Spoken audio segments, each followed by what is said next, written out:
이재용 삼성전자 부회장의 구속 여부를 결정하는 영장심사. 오늘 오전 10시 반에 시작이 됐고요. 지금도 계속되고 있습니다. 경영권 승계 의혹과 관련해서 검찰과 변호인 측이 6시간째 치열한 법리 공방을 펼치고 있습니다. 취재기자 연결합니다. 강희경 기자.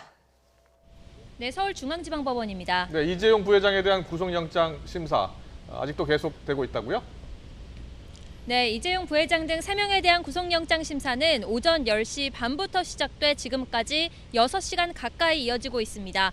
오후 1시에는 잠시 점심을 먹기 위해 휴정했고 오후 2시부터 다시 영장 심사를 진행하고 있습니다. 이 부회장과 변호인단은 법원을 나가지 않고 미리 주문해 놓은 도시락으로 점심을 해결했습니다. 오전에는 검찰 측에서 수사를 이끌어온 부장검사가 직접 나서 PPT로 변론을 진행했고 오후부터는 변호인 측도 역시나 PPT를 준비해 검찰 측 주장을 반박하고 있습니다.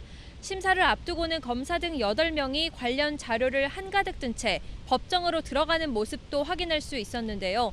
주말 내내 주요 혐의와 구속 필요성 소명을 위한 PPT 자료 준비에 총력을 기울인 것으로 전해졌고 관련 내용이 담긴 의견서도 어제 법원에 제출한 것으로 확인됐습니다. 여기에 맞서는 이 부회장 측 변호인단에는 거물급 검찰 특수통 출신들이 포진했습니다.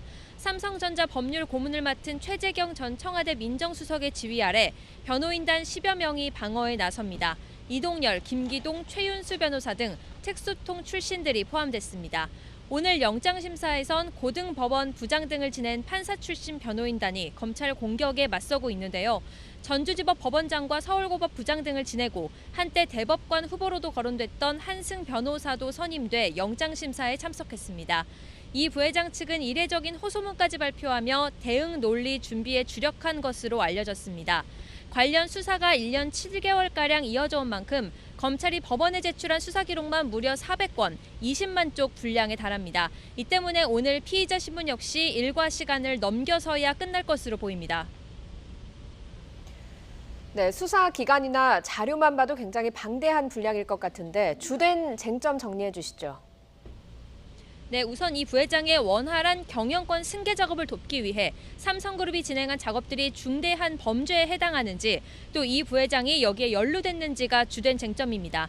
검찰은 지난 2015년 삼성물산과 제일모직 합병에서 이 부회장에게 유리한 합병 비율을 만들기 위해 그룹 전체가 움직인 것으로 보고 있습니다. 이 부회장이 지분을 가진 제일모직 가치는 의도적으로 높이고 반대로 삼성물산 가치는 낮춰 경영권을 안정적으로 유지하도록 도우려 했다는 겁니다. 검찰은 당시 합병 성사를 위해 두 회사의 호재성 정보를 집중적으로 공개하고 자사주를 대량으로 사들여 주가를 조종하려 했다고 판단했습니다. 또 합병 이후 이런 과정을 숨기려 삼성바이오로직스 회계 처리 기준을 부당하게 바꿔 장부상 4조 5천억 원의 이득을 얻도록 한 것으로 보고 있습니다.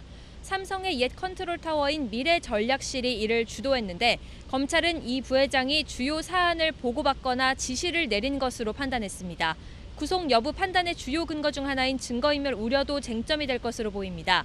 검찰은 이 부회장이 강하게 혐의를 부인하고 수사에 협조한 직원들이 인사상 불이익을 당한 정황 등을 근거로 증거인멸 우려가 있다고 보고 있습니다. 하지만 이 부회장 측은 불법적인 내용을 보고받거나 지시한 적이 없고 인사불이익 의혹도 아무런 진술이나 근거 없는 사실 무근이라는 입장입니다. 이 부회장의 혐의를 두고 검찰과 변호인 측이 한치 양보 없이 맞서고 있는 가운데 법정 안에서는 마지막까지 치열한 격돌이 이어질 것으로 보입니다. 지금까지 서울중앙지방법원에서 YTN 강희경입니다.